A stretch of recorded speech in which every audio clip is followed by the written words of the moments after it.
nouveauté pour l'hiver 2016-2017 chez Saleva, la Vulture Gore-Tex, une chaussure d'alpinisme cramponnable semi-automatique qui a été awardisée par un ISPO Award. Bien sûr, une chaussure cramponnable pour la pratique de l'alpinisme, cela veut dire de la rigidité en torsion et de la précision.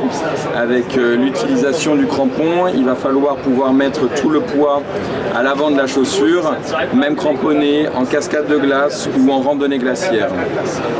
Les changements par rapport à sa grande sœur, qui est connue de tous, qui s'appelle la Condor, ça va être la construction du bloc semelle. On va avoir une seule densité, ici en rouge, de PU, qui va pouvoir permettre de ne pas du tout avoir de dépréciation dans le temps.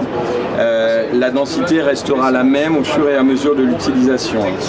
Pour le reste de la chaussure, on va conserver ce qui est cher à Saleva, une pince talon, ce lien qui passe sous la voûte plantaire et au niveau du talon, et qui permet, quand on serre, d'avoir un beau bloc par l'arrière. Toujours 3 points de serrage stratégique, des loquets autobloquants à l'avant du pied, la pince talon, et ici le collier qui a été particulièrement retravaillé dans son design.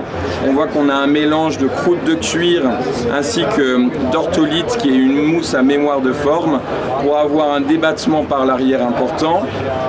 On a pris ici, toujours en associant à la rigidité en stabilité, beaucoup de souplesse dans le débattement, avec ici des inserts qui proposent de la robustesse mais de la souplesse.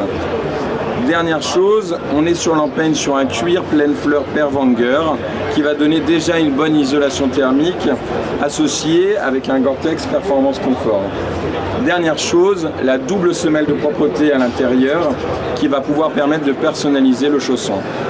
Pour conclure, le programme c'est la randonnée glaciaire, la verticalité, et elle a un chausson suffisamment large, malgré le lassage qui descend bas au niveau des métatarses, pour pouvoir être détourné presque dans une pratique chasse ou randonnée en terrain accidenté.